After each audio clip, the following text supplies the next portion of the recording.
orang yang mati dalam keadaan husnul khatimah ni, malaikat maut datang tarik roh dia daripada kaki bawah naik sampai kat sini tu yang dia bunyi kadang-kadang dia kuat, dia perlahan. Dan Nabi sebutkan orang yang mengalami sakaratul maut ni, sakarat ini, dia sakit sangat-sangat, tetapi untuk roh orang yang keluar dalam kematian husnul khatimah, dia akan laju seperti mana kita tuang air dalam bekas. Tuang air dalam bekas laju kan, macam itulah roh dia keluar dengan cepat. Bila mana sampai dekat sini, maka ketika ini dia dah nampak dah roh dia keluar. Dan malaikat akan cabut roh tu. Sebab tu mata kita akan mengikuti roh tu. Mata kita ikuti roh tu. Sebab kita nampak dua alam. Kita nampak anak-anak keliling, kita nampak juga roh yang keluar tu. Tapi dalam keadaan tu kita nampak roh lah yang utama. Malaikat cabut roh tersebut, dan pada ketika itu malaikat letak di atas tangan malaikat maut. Ini hadis Nabi yang sahih, bagaimana keadaan tersebut berlaku. Maka letak di atas tangan malaikat maut ketika itu. Dan sebab itu juga kita disunahkan untuk banyak-banyak ziarah orang yang sedang nazak, supaya kita tahu ketika itu macam mana keadaan kita akan hadapi nanti.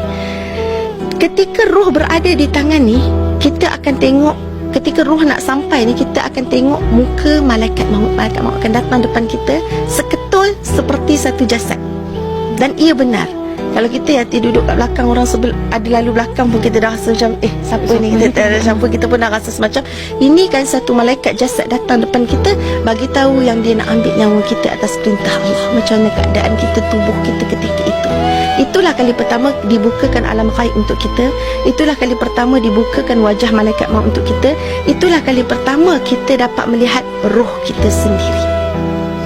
Maka ketika malaikat maut datang, kita boleh bayangkan ya tuan-tuan, puan-puan, macam mana badan kita waktu tu bila malaikat nak ambil roh dia, nak ambil roh kita dan letak dekat tangan dia. Kita tengok roh kita, kita kata inilah roh kita. Inilah roh kita yang selama ni kita tak pernah tengok roh tu macam mana, kan?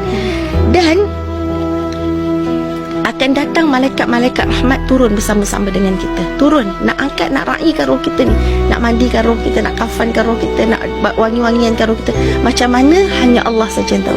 Malaikat rahmat akan turun penuh berduyun-duyun.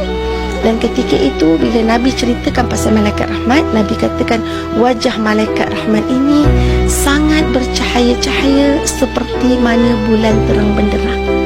Itulah tandanya kematian husnul khatimah.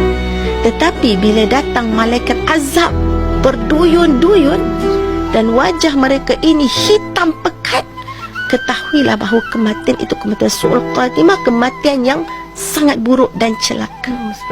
Jadi pada ketika itu kita dah sebenarnya tahu antara tempat kita di syurga atau di neraka, walaupun kita akan melalui banyak proses lagi. Selepas itu juga roh itu akan mula melihat di mana anak dia berada, tengah main game ke, tengah tengok TV ke, tengah gaduh pasal harta ke, ataupun anak dia duduk di sisi-sisi dia untuk membacakan Yasin, untuk doakan kebaikan. Subhanallah. Jadi apa pesanan ustazah pada ketika kita nampak keadaan itu sebenarnya dah tak berguna dah, kan dah tak boleh patah balik dah, pintu taubat pun dah tertutup, dah nampak roh kita sendiri dah pun. Kita mungkin menyangka benda tu mimpi, tapi itulah kebenaran permulaan kehidupan.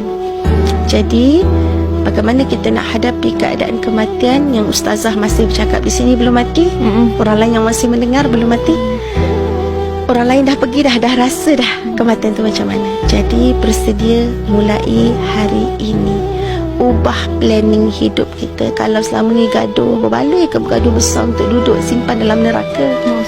Berbaloi ke untuk ucap benda-benda kotor, pukul isteri tengking suami, anak biadab dengan mak ayah, zakat kedekut nak keluar untuk kita dibakar dalam api neraka? Belum cakap pasal bakar, baru nak ambil nyawa pun dalam keadaan azab.